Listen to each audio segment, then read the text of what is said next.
well, let's kick off. And, I've known Leanne for many years. She heads creative for the NSBC, super creative. And, it's not just about design, it's about creative thinking. And we've done some research to see what small businesses and SMEs throughout South Africa really want to hear this morning. And Leanne, welcome again. It's good to have you. And, your insights are always extremely well received. And we hope that everyone out there enjoys this morning. And of course, if you have any questions, please pop them up on the chat line.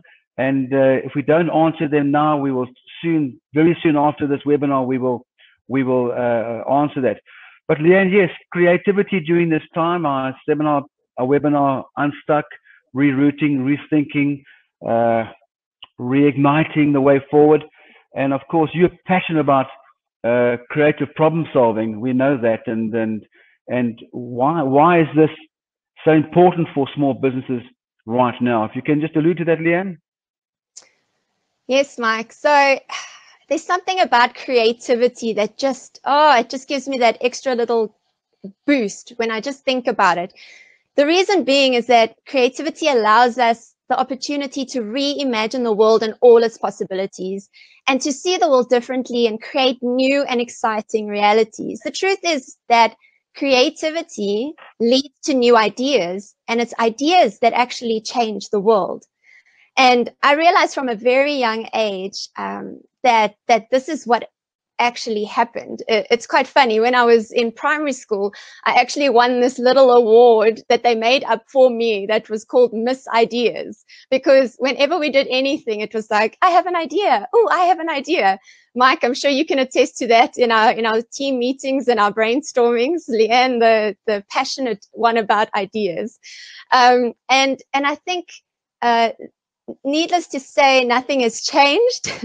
My poor husband, I can see the look in his eyes when I utter the words, I was thinking, because that normally means that there's work ready for him, with my ideas. There's a quote that I found, and I'm going to butcher the person's name, the pronunciation of the name of this person, but I absolutely love this quote. And it's by Anthony de Saint-Exupéry, something like that. But basically what he says is that a pile of rocks ceases to be rocks when somebody contemplates it with the idea of a cathedral in mind. And I just love how with creativity, human beings can see the possibilities by just looking at something as simple as rocks. Being creative is so in us as humans. It's what sets us apart from the rest of creation. It gives us it gives us choice, and it gives us hope for a better future. And it pushes us to ask, is there a better way of doing this? So the second part of your question was, why is this so important to small business? And basically, we know that in this period, this crisis time, that small businesses have been hit extremely hard. And the reality is that businesses have to adapt, or they're going to run the risk of not surviving at all. And creativity is the powerful tool businesses can use to weather the storm and even come out better in the end.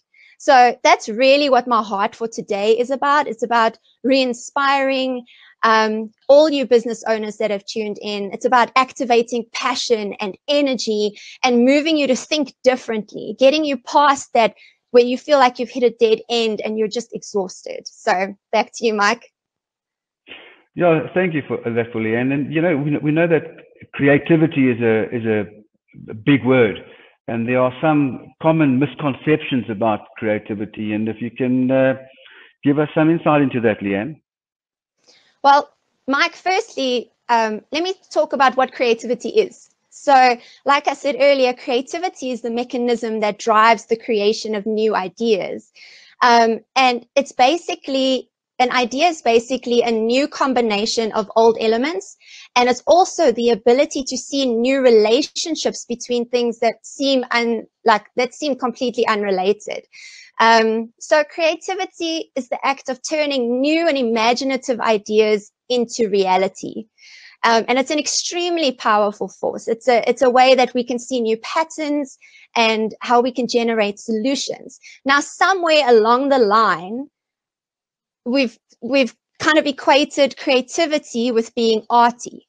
And that is a very common misconception, because creativity essentially is problem solving. It's coming up with new ideas. And somewhere people are like, the biggest lie I've ever heard is, oh, I'm not creative.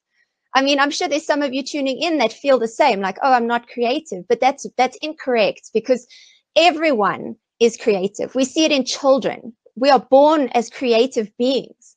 And it's just the world that teaches us and tells us that we are not. I mean, engineers can be creative, administrators can be creative, lawyers can be creative. Creativity can be used in every industry and in every role. And what's amazing for me is that entrepreneurs are especially creative. I mean, think about it. You've created a business. You found a need and solved a problem. You have spotted a gap in the market and created a new product range for that. I mean, you even creatively put out many fires daily, I am sure. So that is the first misconception. Creativity is not artistic. Yes, I may be in the visual arts and I'm visually creative, but that doesn't make anyone else out there less creative. The second one is that there's this idea that ideas just happen to hit you out of the blue and they just appear out of nowhere. But actually, the truth is that all the great ideas have had a long process before they actually did that whole popping and the inspiration happened. And that is something that can be taught, and that is something that can be learned, you know? So I feel like those two misconceptions hold a lot of people back from expressing the creativity that they have in them. So Mike, let me turn the questions back onto you. What do you think is one of the biggest obstacles to creativity? You know, Leanne, it's always a good question, and one of the biggest obstacles for any aspiring entrepreneur or any business owner out there is, of course, the fear of failure. And you know, now in today's time, there's a lot of obstacles, there's a lot of unimaginable hardship. People are failing, but of course, it's about taking that next big risk. So often, the fear of failure, and we do know that, you know, embracing failure is a key element to success in life as an entrepreneur. You know, there is no perfect curve to the top. So I think that we've got to understand that failure is a way of life. As long as we can learn from that failure, we can move forward positively in an accelerated direction. Absolutely. That is definitely the number one factor, the number one obstacle. And that is also why we see children are so creative, because they're not scared to try things. They're not scared of new things. They're not scared that they're going to be doing something wrong. So we need to tackle that as entrepreneurs and as just adults, like, that are trying to make a better world. It's easy to stay safe. I think it's scary to try something new. And that's why that fear tends to hold us back. Another obstacle that we've actually observed is that the human brain has this amazing way to create patterns. And why it does that is so that it can give us it makes life more efficient. So you put your hand near a fire, you burn yourself once, you know, from then on, you're not going to do it again. And in a way, these patterns, if you repeat tasks over and over again, like one would do in business, if you've done business as usual for such a long time, it's very difficult for your brain to now try and think of a new way to approach something or to do something, because it's so conditioned to doing the old loop. So it takes a lot more energy to change. And I think that is why we see so many business owners resistant to new and dynamic changes to their businesses, because it's actually physically difficult to make that change. Yeah, absolutely, Leanne. But, you know, we know this year, you know, would we've ever have imagined what was facing small business or the population this year? You know, COVID-19 has unfortunately blindsided us all. And we know that many SMEs around the country have closed down. Many have gone through enormous hardship. And the important question here is, what do you do when you feel stuck, demoralized, and so overwhelmed at this point? Yeah, I mean, it is an extremely, extremely difficult time. But in the same sentence, there is no better time to reroute. So to rechart a new course. I know that when you've been hit by wave after wave of obstacles, that it's very easy to lose heart. And all of us in our lives at some point can get stuck. You really want to change the situation, but then you sit and there's nothing, and you pray for inspiration will strike, but in the end, you're just blankly staring into space and you toss and turn at night. I think a lot of you can identify with that feeling. I mean, at a point, you can even feel a bit hopeless, like how are things ever going to change? But what I can encourage you all to do is that the first step out of it is to ask yourself, how can I turn the situation into an opportunity to learn something or an opportunity to change something for the better? So if you're feeling frustrated, if you're feeling unsatisfied, if you're feeling stressed, it's really important to refocus your mind on what really matters and to do whatever you need to do to get back into an emotional, positive state. Because stress and negativity are the mortal enemies of creativity. If you are too stressed and you are feeling extremely negative, there's a very low chance that you're going to come up with a creative solution to that problem. Mike, I think you would agree with that. I know you are a firm believer in positivity and how that affects your business. So what I would suggest there is to stop thinking about the problem for a little bit. I know it's extremely difficult because your lives depend on these businesses and on your business, but stop thinking about it and do something that inspires you. Do something that will make you laugh or make you feel good. Like inject some energy into it. Get some movement going. It's about trying to do something new that will move you towards more options. That'll kind of fight that fear and that pressure and that stress. So that's very important to get you in the state where you can actually think creatively because you're feeling a bit more positive. So now I want to do something that may seem a little odd and crazy, but in the spirit of injecting energy, getting movement, trying something new, waking up your brain, I'm going to give you an exercise that is almost like caffeine for the mind. So everyone who's listening, give me a yes if you are in and you're going to try, even though you don't know what it is yet. Let's see in the chats, guys. All right, we're going to do a quick little exercise. Mike, are you ready? I'm going to put you on the spot too. As always. Okay, good. Fantastic. All right. So I'm using this book, which I enjoy using. So when I feel stuck, I sometimes go through this book, and it's called Caffeine for the Creative Mind. And it gives you these short little tasks that just get you out of your headspace and get the creative juices flowing. So this activity may seem silly to some of you, but it really is just about that spark. And once you're in that state where your brain is working and you're excited about creating something, that's when the ideas for your business will follow. Okay, so here we go. All right, so imagine a time when we all worked in buildings together. I mean, we've been working at home for such a long time, but now imagine you were back at the office, okay? And you had no electricity, you had no email, you had no phone, you had no instant messaging, okay? Obviously, you'd be forced to get up and go over to the office, but what if you couldn't? What if you worked at an office that chained you to the desk by your ankles? Okay, I know that sounds ridiculous, but it's possible, I suppose, in some random world. So you are basically chained to your desk and you have no electricity, no email, no internet. How are you going to communicate with your other colleagues in that office space? Now, remember, it's an imaginary world, so the normal laws of this world do not apply.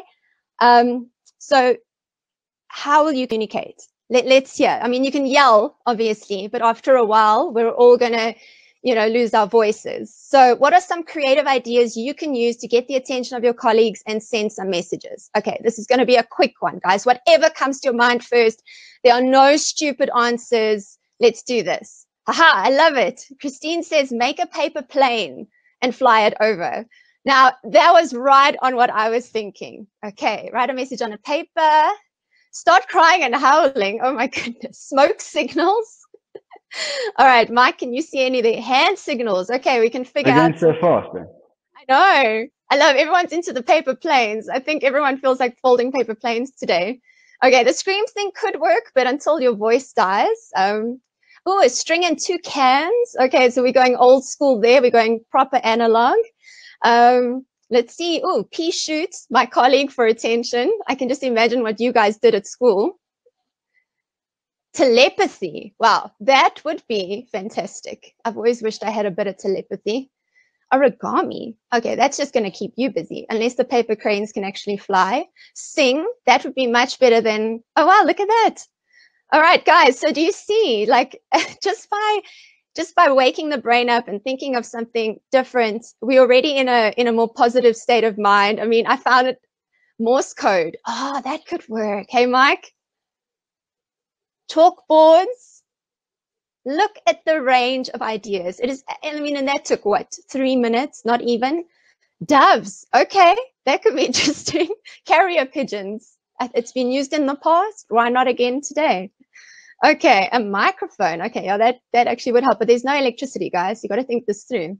All right, but you get the idea. So that is really a way that you can just get yourself out of your space and into a better headspace.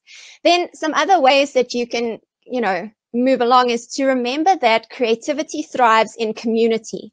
So we all know that show, Who Wants to Be a Millionaire? Hey, Mike. Okay, and the lifelines are to call a friend, to ask the audience. And now in the new one, I think it's ask the host. So we are not supposed to live as islands. And when we are stuck, we need to ask for help. We need to speak to others. We need to look at our mentors. We need to speak to fellow business owners. We can use our poor husbands as sounding boards, I know mine is very kind in doing that with me. And you'll be surprised at the energy. What you can also do to get unstuck is to actually go and help someone else. It has been said, and it's widely known, that it is better to give than to receive. And I know, Mike, you get a kick out of giving. Like, how do you feel after you've given something to someone? Don't you get a boost of energy? Aren't you in a positive mindset? If you are stuck as a business owner, why not take some time and sit with other business owners, listen to their issues, and see if you can help them solve their problems. And in that way, they might actually reciprocate and give you a new perspective on what is keeping you stuck. So that is another tip there. And then lastly, there is that the reality is that it is challenging times, and everyone gets stuck, no matter how creative you are. There will be a point where you feel stuck and you feel frustrated. And in these challenging times, with the added pressure and the added stress, this is extremely difficult. But I want to reiterate something, which I think is really, really something I've observed with creativity. And that is that difficulty plus creativity will give you opportunity. And that creativity doesn't thrive in a space where anything is possible. So if someone gave me a brief and said, do anything you want, I would actually struggle with that. If someone gave me some parameters, that's when humans get extremely creative. So don't look at this time of crisis or this time of difficulty as a bad thing. Look at it as a way to motivate you to find those solutions, because I really think that creativity thrives in adversity. That's great, Leanne. I like that exercise. Leanne, you mentioned earlier that adversity is the breeding ground for creativity. Would you elaborate a little bit further on that?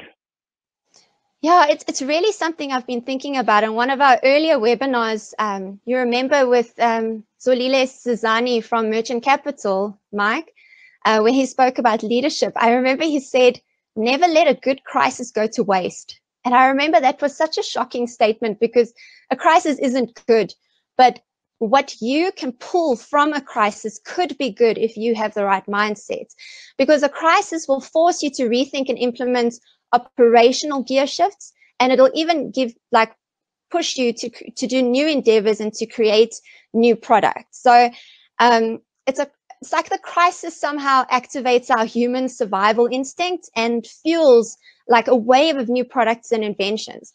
So I've actually had a look at history during extremely difficult times, just to see what people did in those times.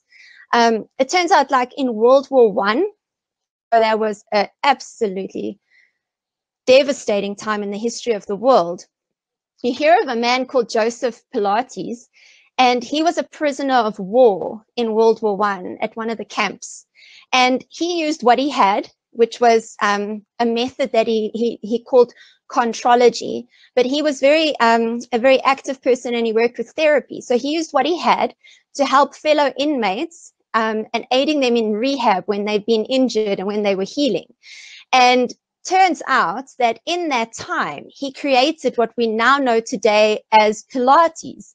So, I mean, it started in the time of crisis, and it was then used to help people. In World War II, you won't believe it, Mike, but duct tape was invented in World War II. And it was credited to Johnson & Johnson, but it actually came from a mother that was looking out for her sons that were fighting in World War II. And in 1943, she was packing and like inspecting boxes of ammunition, and she realized that there was like this strip of paper tape that was sealing the boxes of ammunition. But this tape often tore, and if it got wet, the soldiers couldn't get to the ammunition quick enough. So what she did was she suggested a cloth-backed kind of waterproof tape that would help the soldiers get to the ammunition. And now we use duct tape for anything, home repair, for hammocks. We see in Mythbusters, they even created a boat out of it. But the whole heart of it was in the middle of World War II to save her sons' lives. We also see in World War II that our first type of computers were created. I mean, computers have changed our world completely. The Germans were very skilled at encryption and sending their codes, and the Allied forces had to create a way to break those codes, and that's where we see the start of computers. In the Great Depression, we see a man called Richard Drew, and he created what we now know today as sellotape. But what's amazing was that it happened at a time in the Great Depression where people didn't have the money to replace broken things or torn goods. So he actually ended up making billions of dollars in a time that was extremely difficult. So I think those stories are, for me, incredibly inspiring about what can come out of adversity. And then there's another concept, if you'd let me elaborate, Mike, and that is one of it's called frugal innovation. So I was watching this TED talk the other day by Ravi Rajo. He's an innovative strategist to help small businesses with limited resources. And this is what he said. He says, when external resources are scarce, you have to go within yourself to tap the most abundant resource, human ingenuity, and use it in clever ways to solve problems. So it's just amazing for me that it's actually an abundant resource. In this time now where small business owners are experiencing a lack of resources, may it be staff, they don't have enough staff, they don't have enough cash flow, there isn't enough, that creativity is the abundant resource, and you can then create more by using less with just the right frame of mind.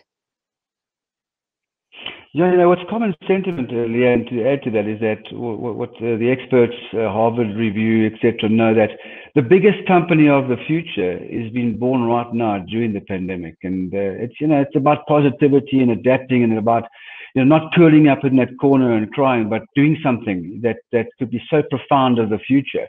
The next Apple or the next Facebook or the next Microsoft, this is where it's going to come out from. So that's a positive thought. But Leanne, just looking from a creative perspective, how have small businesses reacted during this time of the pandemic? Well, it's actually amazing if you open your eyes and see what small businesses are doing in order to survive and even to thrive in this time. One of the first things we see is that, and this is something you all can maybe take notes of, because you can possibly implement it in your own business. The first thing is we're seeing that there's like a pooling of resources. So small businesses working with other small businesses. An example of that would be in my neighborhood. We've got a tuck tuk-tuk kind of service called Bummer Lift. Now, during lockdown, no one was using this company because no one was allowed to go anywhere. But down the road, there was a butchery, and the butchery was allowed to sell food. And what the butchery did was they offered their clients through WhatsApp that a way to they then send orders to the butchery, and then the butchery used this tuk-tuk service to do its deliveries. And in that way, a small business pooled resources with another small business, and they were helping each other through this time. I thought that was an ingenious idea. Another thing we see is that, and all of you have seen this, is that everyone has had to embrace technology. We've seen dance studios, gyms, musicians all go do Zoom consultations, go on YouTube. I've mentioned like the WhatsApp orders, like we've all had to embrace technology in a completely new way. And then we've also seen small businesses using their resources to assist in the crisis. So a lot of dressmakers, fashion designers, even places with 3D printers or signage, signage places are also, they are creating masks, sewing masks, 3D printing, create protective wear for the public. Mike, and I think you even said a restaurant near you converted their space to feeding the poor in this time of crisis. So those are the three big things that I'm seeing at the moment. What I've seen is also amazing success stories. Mike, do you want to hear a few of them? Please. Okay, so there's this food truck company and restaurant called Gorilla Tacos, and they're in the US. But what they did during lockdown was create an emergency kit, which contains enough ingredients to make 60 tacos. Now, what's also, you've got to appreciate the humor in difficult times as well, because it just lightens the mood a little. So with the emergency kit, they also included a roll of toilet paper. And so we know that it's not only an essential when it comes to eating Mexican food, but even more so with the shortages of toilet paper during lockdown. So they brought in a bit of humor, and it was a very successful campaign. Another one was a company decided to create wine and cheese packages, which were delivered to their clients. They were sold online. But with that purchase, people included access to a virtual tasting later that day. So you would get a special code that you would put into Zoom, and later that day, you would join everyone else who bought those kits on that day for the actual wine tasting. Another company, a pizza company, actually got an appeal from one of their customers to not cook the pizza, but merely to put all the raw ingredients in the box, because they needed to keep their kids occupied, and it was a way that then they could bake the pizza together with their kids. So that was something new and exciting that came from the customer and proved to be extremely popular in that business. We see there's a gift shop, for instance. They were very, very well known for their personal touch. So people would specifically go into the gift shop to speak to the owner and the staff, because they would give them recommendations as to what to buy. And they were very well known for that. But now, with no feet in the store, how are they going to combat this issue? They created a form on their website where people could fill in what they needed and why they needed it. And then they would get back to those clients with suggestions and even links to the actual products in their online store. And in that way, it was convenient for the clients. They got that personal touch, and the business made great sales.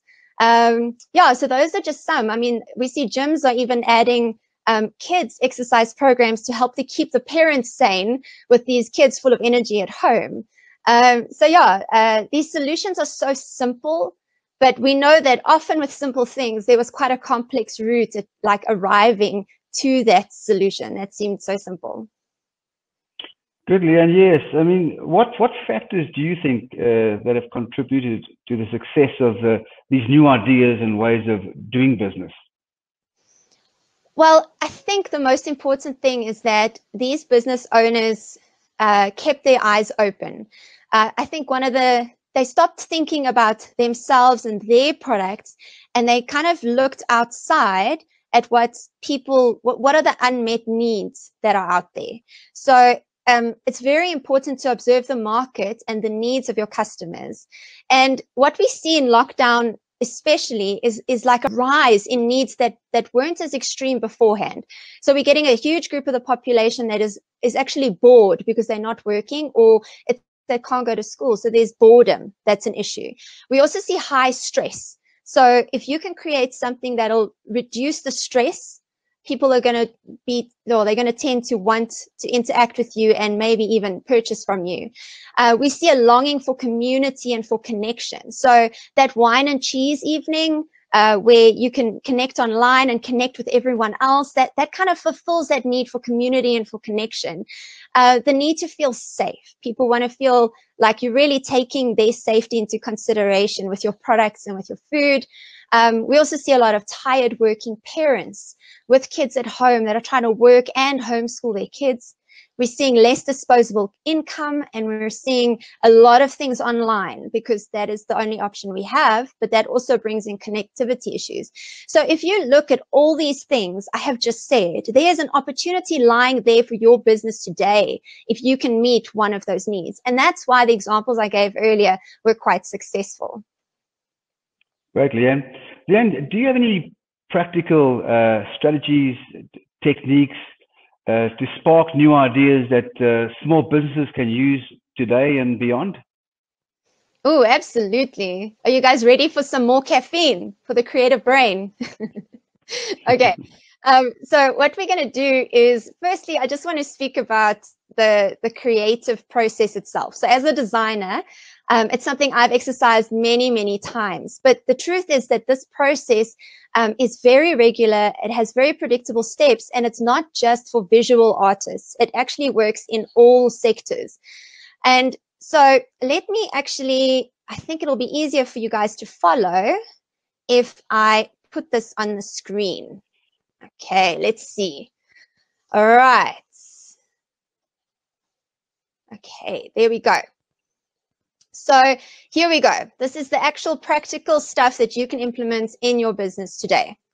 So here is the creative process. This is pretty much how it goes when you are trying to find new solutions. The first is information gathering. So if you are stuck, this is the number one activity that you can engage in today that is going to help you in the future. When I say information gathering, I mean you're going to gather information about your business, about your customers, about the specific needs of the specific circle that you are in. But you are also, as a student in life, constantly gathering information from all different places. And all these actually work together in your mind to find solutions.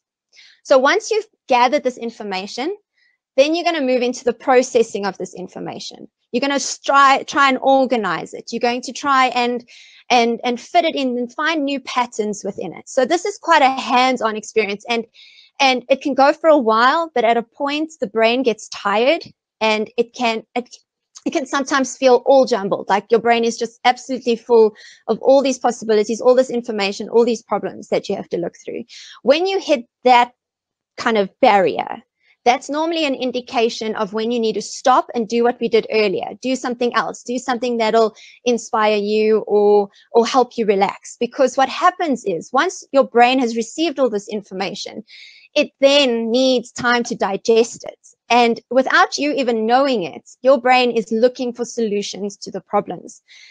And that is what we mean by incubation. It's kind of stewing over in your unconscious mind. Now, sometimes you would need to do step 1, 2, and 3 a few times before that eureka moment actually hits. Now, we all know the eureka moment where you're suddenly in the shower, it's 2 o'clock in the morning, you're talking about something completely different, and then the idea hits you in the head like it came out of nowhere. And that is what we're looking for. So that you can identify this moment, this eureka moment, you'll feel a sudden surge of energy. And with that sudden surge of energy, your mind will start racing. You'll have a gut feeling, you get excited, and that's when you know you're actually onto something. Now, you can't just leave it there, because often your first idea is not the best idea. Actually, 90% of the time, it's not the best idea. So you need to keep pushing and keep working on it. Once you've got that idea, it's very, very important to then critically analyze it and develop it. And that's where you would need others' input. If that idea gains momentum as you're explaining it to others, that's also a good indication. You also need people to look at it from different points of view to see your blind spots. What haven't you thought of? What haven't you seen? And I know, Mike, you're very open to doing this. Like, you have an idea, but then you will allow input from the rest of the team. And often they spot things that we may not always see. Once you've gone through that process, then you select it. And then the most important thing is that an idea must never just stay an idea. It needs active steps to implement. All right, so that's pretty much the process. So now, how do we get past this blank page, the blank page of death? All right, so one of the first things is, and I'm sure everyone is familiar with it, is the brainstorming. I think we've all tried and we've all tested it. That's basically it's a great way to get a large amount of information and a large amount of ideas down. Now, one of the most important things about brainstorming is not to analyze the ideas now. Even if they are ridiculous, even if you know they will never work, don't mess with the flow of ideas during brainstorming. Just get them down. A lot of the time we're getting the bad ideas out first, even if they're bizarre, even if they're strange. You have no idea what might spark that eureka moment. So please remember that when you're brainstorming with your team. You can brainstorm by yourself, but brainstorming is way more effective when it's with the whole team. And then the important thing then as well is to create diversity. You don't want everyone just agreeing with you. What you want to brainstorm with a group that's going to give you different sides, different perspectives, different ideas. The next thing is then mind mapping. So mind mapping, I'm sure you all know, it's where you put the central idea in the middle, you break it off into other ideas. And this is a great way to organize your brainstorming so that now you can start looking for those connections. Then the next one is something some of you may not have heard of before, but that can be extremely effective in your businesses, and that is Scamper. So that is an anagram, and you can see on the left there, it stands for substitute, combine, adapt, modify, put to another use, eliminate, and reverse. And basically, it is action words that can help spark something different in your business processes, with your products or your services. So Mike, I was thinking with the NSBC, we've actually used a bit of this. One of them would be, let's see, combine. So we have an initiative called the prompt payment code, where we would where we actually encourage big business and government to pay small businesses on time. That's right, hey Mike? 100%. Okay. And then when COVID-19 hit, we created the COVID-19 Small Business Relief and Recovery Center. And within a few weeks, we realized, wait a second, these two initiatives actually go hand in hand, because one of the biggest problems that small businesses are facing during COVID is a lack of cash flow. And the prompt payment code is actually encouraging the big businesses to pay the small businesses. So why not combine them? So that was a way that we combined two initiatives that were never even related. We also used the modify in a big way, because we did mainly actual like physical events, and now we had to modify that approach and go online, and it opened up entirely new possibilities. We wouldn't be here today if it wasn't for this crisis and the fact that we had to adapt and we had to modify. So within your teams, or even alone, just think about each of these words. What can you do? And this will spark something new and exciting within your business.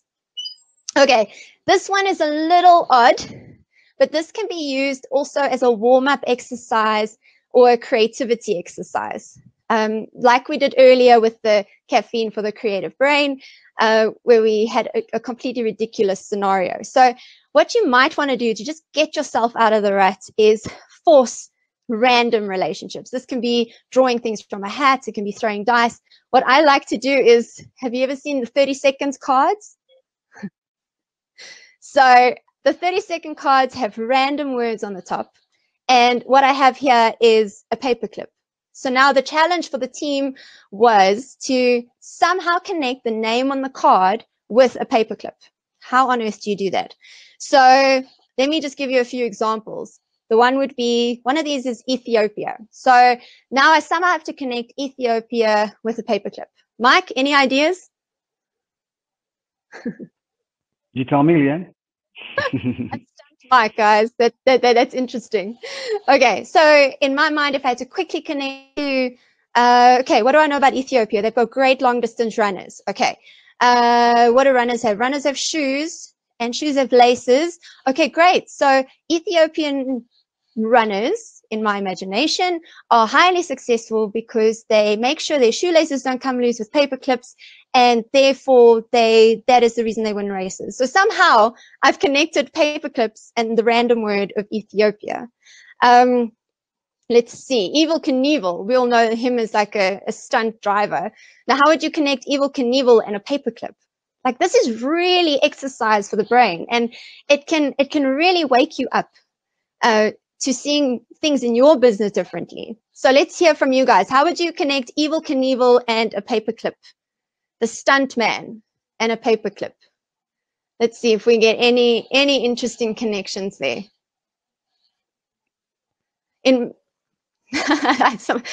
CD's laughing at me. Thanks, CD. Appreciate it.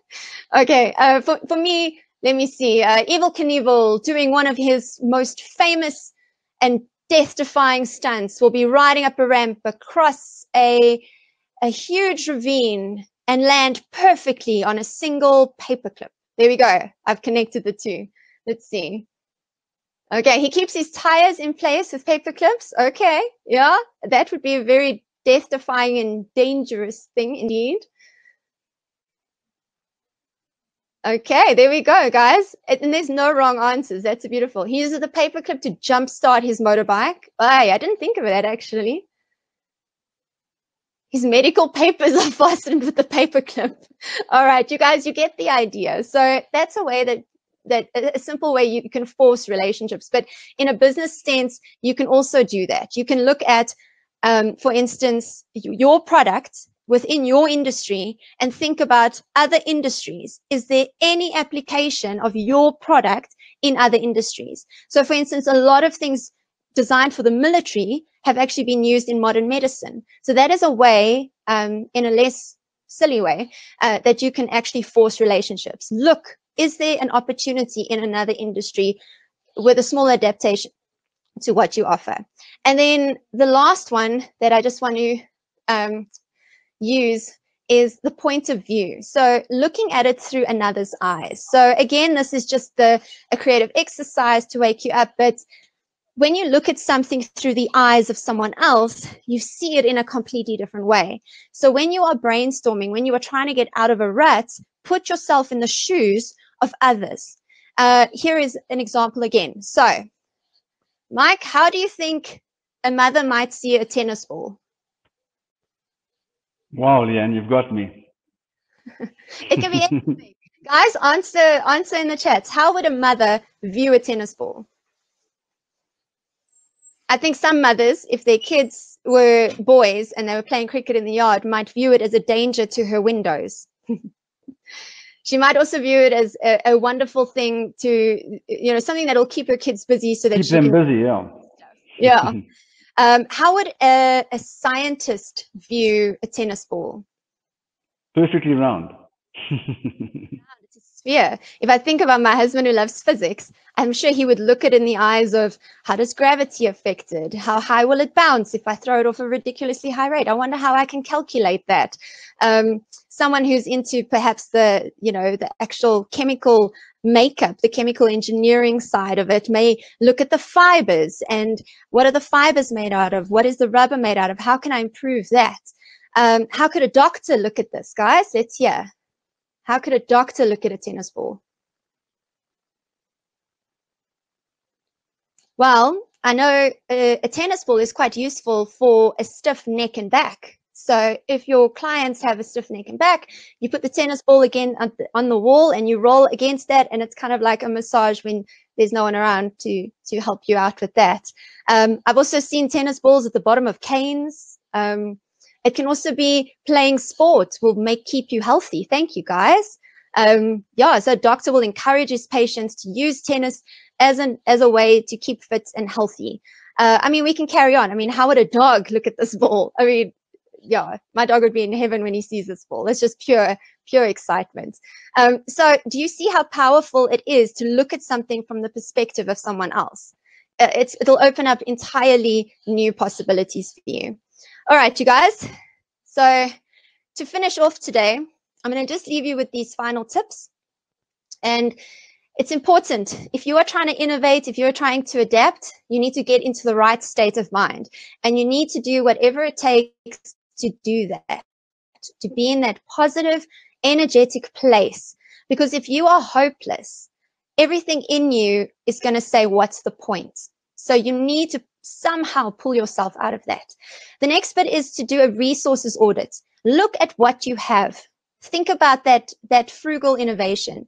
How can you create more value? How can you do more with what you have, or do more with less? The next is to get out of the rut, find one of the techniques, use one of the techniques I've showed you today. Get that creativity fired up. The next is start small and keep it simple, and then evaluate its effect. You don't have to change the world with one idea. You just need to do something that'll help improve your business here and now. And then take the pressure off yourself. See what others are doing and what is out there. Remember that you don't have to reinvent the wheel. You just need to find a way of improving it. And then be open and allow others to look at the situation critically. Don't be too precious with your ideas. You also then need to put a plan into place and take action, because otherwise ideas are just useless. And then the most important thing is don't do it alone. Collaboration is extremely powerful.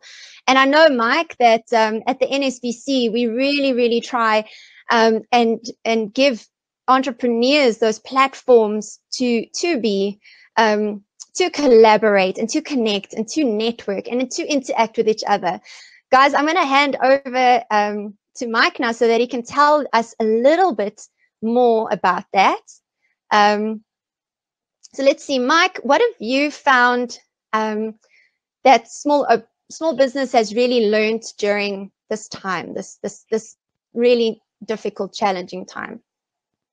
Well, as we know, we've done significant research during this time, and to understand the challenges, the needs, the wants, and of course, don't have to be a scientist to know that the big area of concern has been, of course, a lack of customer flow, which has caused poor cash flow.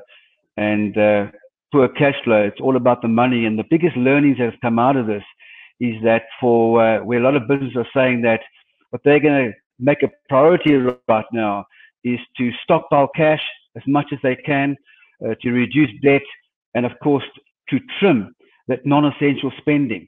And what's significant is that around the world, that 97% of small business globally live from month to month. That's just the way it is. And the trend now in South Africa and around the world is that that's going to be extended to 3 to 4 months.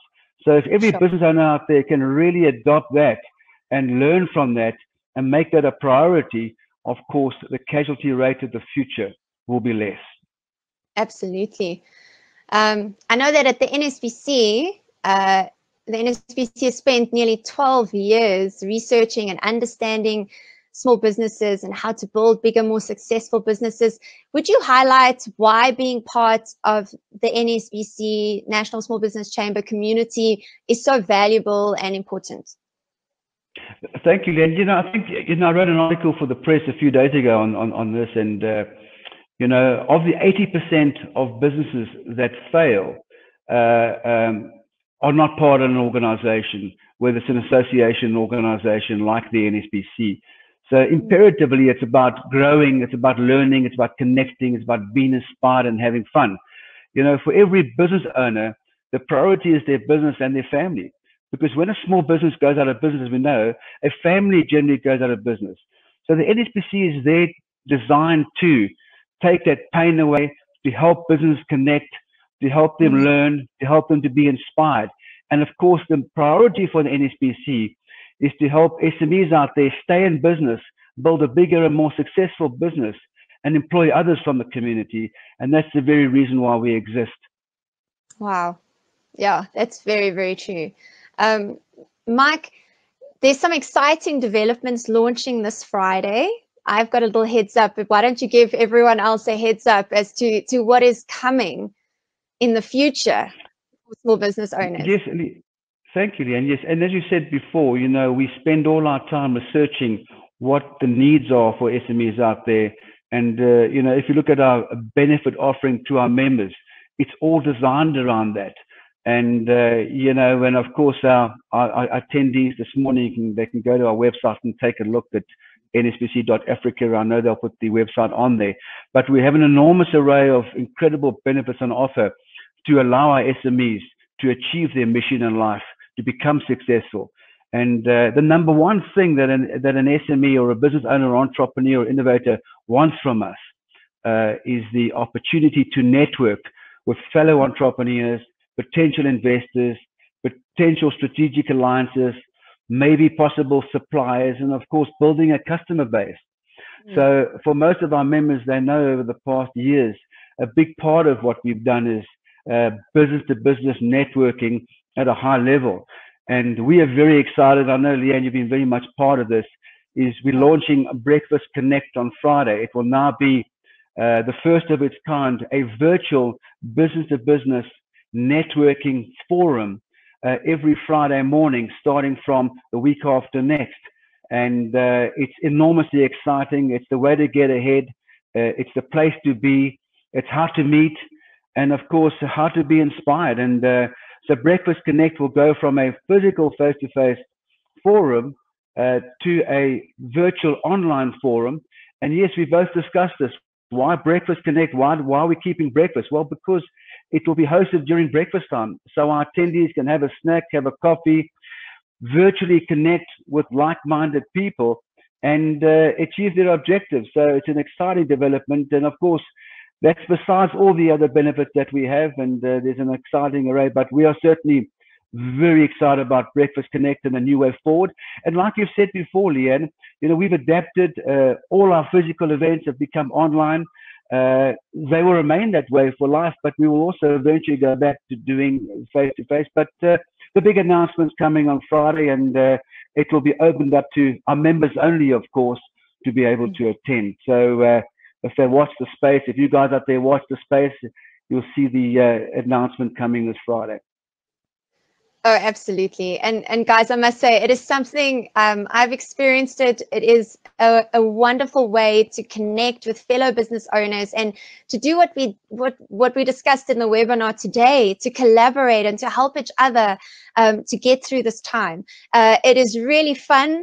It is scary at first because it's the unknown, but it is absolutely wonderful. You get to physically move around a space and connect with people online. You're no longer restricted by location, so you can meet people from all over South Africa, all over Africa, all over the world. And yeah, we're extremely excited. Everyone who is attending today will receive an email invite. As Mike said, it is for members only. So in that invite, we will include how to become a member if you do indeed want to take part and become an NSBC member. And then lastly, Mike, what do small business owners and entrepreneurs need to jump on board the NSBC community? Of course, thank you, Leanne. You know, we want every single business owner, innovator, entrepreneur, and every SME environment out there to become part of our organization. You know, it's our mission in life to help others, as you said. So if anybody out there would like to explore, please, our website address is coming up on the chat, nsbc.africa. Have a look, or you can drop an email. The email's coming up onto our chat there. Ask questions, ask how we can help you out there. And I just want to say that on behalf of the NSBC, we wish you all the very best. We know that you will come out of this stronger, because those are the kind of people that you are out there, resilient and positive and passionate about what you do. And just remember, as I always say, you know, if you keep moving and you never give up, you will always arrive at where you want to be. And that's who we are as entrepreneurs. And take good care of yourself, and all the very best to you.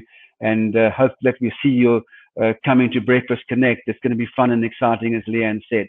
So thank you very much.